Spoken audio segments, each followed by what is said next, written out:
Hello नमस्कार दोस्तों, आप सभी का स्टडी मजा यूट्यूब चैनल पे स्वागत है। जैसा कि आप देख रहे हैं एसएससी जीडी का प्रीवियस क्वेश्चन सॉल्व किए जा रहे हैं। ये आज आपका 11वां क्लास है। तो आइए देखते हैं आज की क्लास में आपका पहला क्वेश्चन क्या है। एक त्रिभुज की भुजाओं का अनुपात 4, 3, 2 है। यदि त्रिभुज का परिमाप 63 सेंटीमीटर है तो सबसे बड़ी भुजा की लंबाई क्या होगी। यानी सबसे बड़ी भुजा की लंबाई आपको बताना है। यानी कि परिमाप क्या होता है, त्रिभुज का परिमाप होता है तीन भुजाओं का योग ही निकल के हमारा क्या होता है, परिमाप निकल के आता है। यानी कि तीन भुजा दे दिया है। यानी कि मान लेते हैं 4x पहली भुजा है, दूसरी भुजा 3x है और तीसरी भुजा है 2x बराबर इन तीनों का परिमाप कितना दिया हुआ है, 63 सेंटीमीटर दिया हुआ है। अब इन सबको जोड़ेंगे तो 9x बराबर 63, यानी कि 9 से इसे काटेंगे तो आपका 7 बार में चला जाएगा। तो x का मान क्या निकल के आया, 7। और आपसे पूछ क्या रहा है कि सबसे बड़ी भुजा कौन है।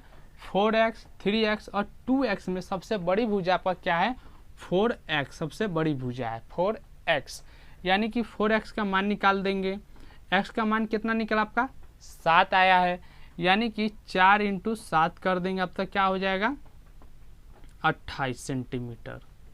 यह आ गया आपका सबसे बड़ी भुजा की लंबाई, यानी कि 28 सेंटीमीटर। यानी कि आपका आंसर कौन सा सही है, तो ये आपका पहला ही ऑप्शन आपका सही है। अब चलते हैं अगले क्वेश्चन की तरफ। अगला क्वेश्चन है, एक दुकानदार 25% के छूट देने के पश्चात 40% लाभ कमाता है।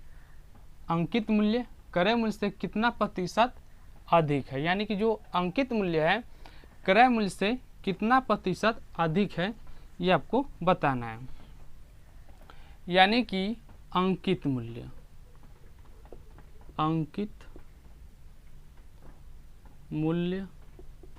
ये आपका क्रय मूल्य। छूट की जब भी बात करें, छूट जब भी देते हैं हम किस पे देते हैं, 25% के जो छूट देंगे अंकित मूल्य पे ही हम छूट देंगे। और क्रय मूल्य पे क्या होगा, 40% का लाभ कमाता है। यानी कि छूट की जब भी बात करें आप क्या करेंगे, 100 में से आप क्या करेंगे, माइनस करेंगे। यानी कि माइनस करेंगे जो भी छूट की बात करें। और लाभ की जब भी बात करें आप क्या करेंगे, 100 में क्या करेंगे, उसे प्लस करेंगे। यानी कि 25% की छूट दे रहा है तो यानी 25 क्या करेंगे, 100 में से घटाएंगे, जो निकल के आएगा वो आपका छूट निकल जाएगा। यानी कि 25 जब घटा देंगे तो क्या आ जाएगा, 75। यानी 75 क्या आपका अंकित मूल्य है। आपका क्रय मूल्य क्या हो जाएगा, फिर कह रहा है 40% लाभ। लाभ की जब भी बात करेंगे क्या करेंगे, प्लस करेंगे 100 में। यानी कि जब लाभ है 40% यानी 100 में प्लस कर देंगे 40, क्या निकल गया 140। अब आपसे यही कह रहा है अंकित मूल्य क्रय मूल्य से कितना प्रतिशत अधिक है। तो अधिक परसेंट बराबर हो जाएगा आपका, इन दोनों का अंतर लेते हैं। तो इन दोनों का अंतर 140 में से 75 घटाएंगे, आपका क्या निकल के आएगा, 65। अब क्या लेंगे, इन दोनों में जो भी छोटा है, क्योंकि अधिक की बात करेंगे तो नीचे कौन सा लेंगे, हम छोटा लेंगे जो कम संख्या का होगा। यानी कौन कम है, 75 × 100। 25 से गया 3 बार, 25 से गया 4 बार में, यानी आपका हो गया 20, 26 और बटे 3।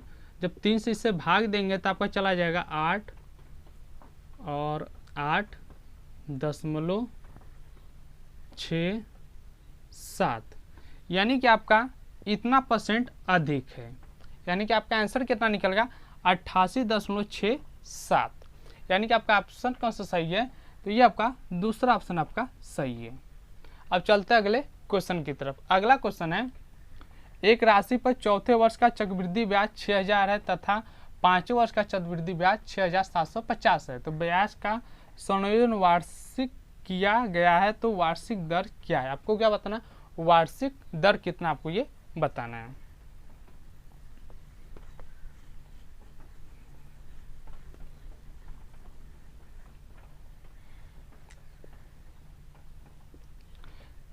4 वर्ष का चक्रवृद्धि ब्याज, यानी कि 4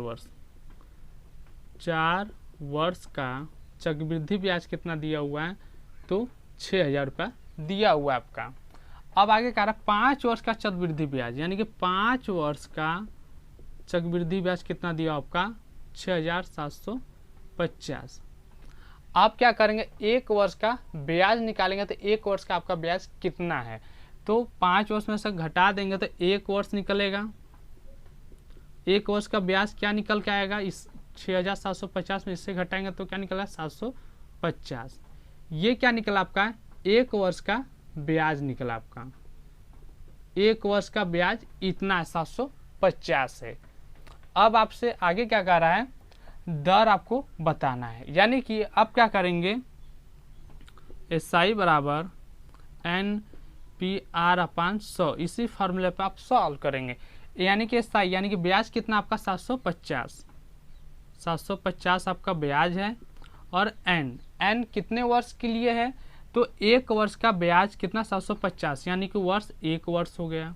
और P आपका क्या, ये आपका मूलधन, यानी कि 6,000 रुपये आपका ये है, 6,000 इंटू R आपको बताना, दर आपको बताना, यानी कि R/100, ये आपका 6,000 है।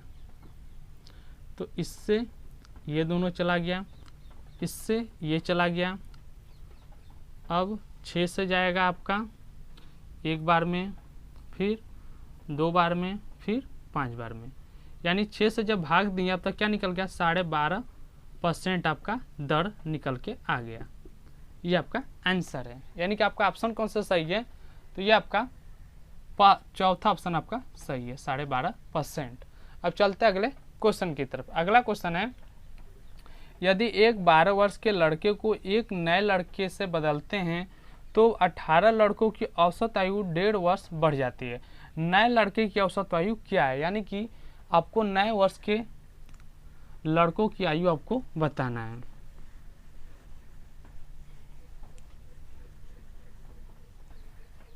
यानी कि पहले कितने थे, 12 लड़के थे और एक नए लड़के साथ बदलते हैं तो 18 लड़कों का औसत आयु कितना निकलता है, इतने में वृद्धि हो जाती है वर्ष की। यानी कि 18 लड़कों जो हैं 1.5% का वृद्धि हो रहा है वर्ष में, तो आप क्या करेंगे, 1.5 का इसमें क्या करेंगे, मल्टीप्लाई कर देंगे, तो आपका क्या निकल के आएगा आपका, तो आपका ये दशमलव हट जाएगा, यानी कि कर देंगे तो 27 निकल के आ गया वर्ष। और आपका पहले क्या था, 12 वर्ष के लड़के थे, क्या था, 12 वर्ष के लड़के थे, पहले 12 थे, अब 1.5 वर्ष की जब वृद्धि कर दिया, 1.5 वर्ष की जब वृद्धि कर दिया तो कितने हो गए, 27, और 12 27 को जोड़ देंगे तो आपका नए लड़कों का वर्ष निकल के आ जाएगा, कितना है, तो ये हो जाएगा 39 वर्ष। ये आपका आंसर है, यानी कि आपका ऑप्शन कौन सा सही है, तो ये आपका दूसरा ऑप्शन आपका सही है। अब चलते हैं अगले क्वेश्चन की तरफ। अगला क्वेश्चन है, यदि x अनुपात y बराबर 7:5 है तथा y अनुपात z बराबर 7:11 है तो x y z का अनुपात क्या है, आपको अनुपात आपको बताना है।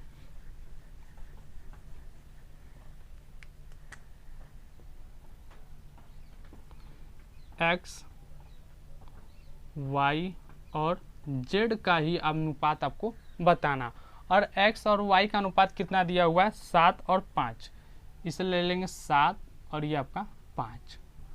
y का इसके साथ दिया नहीं है तो इसको खाली छोड़ देंगे। अब से आगे क्या कह रहा है, x y और z का अनुपात 7 और 11 है, यानी कि 7 और 11 है। आपका क्या हुआ,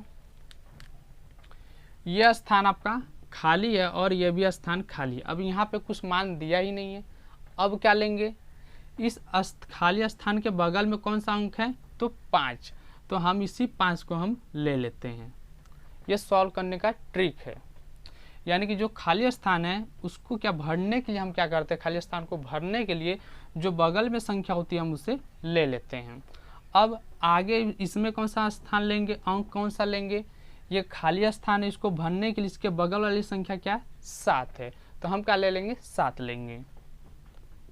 अब आपका x, y और z का अनुपात निकल के आ जाएगा। इन दोनों का मल्टीप्लाई करेंगे आपस में तो ये हो जाएगा 49, इसका मल्टीप्लाई करेंगे तो ये हो जाएगा 35, इन दोनों का मल्टीप्लाई कर देंगे हो जाएगा 55। यानी कि x, y और z का अनुपात निकल के आ गया।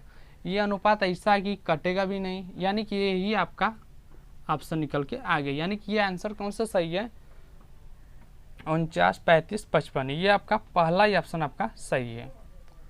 तो ये थे एसएससी जीडी के मैथ के प्रीवियस क्वेश्चन। तो आज की क्लास में सिर्फ इतना ही, फिर अगले वीडियो में हम आगे के प्रीवियस क्वेश्चन हम सॉल्व करेंगे।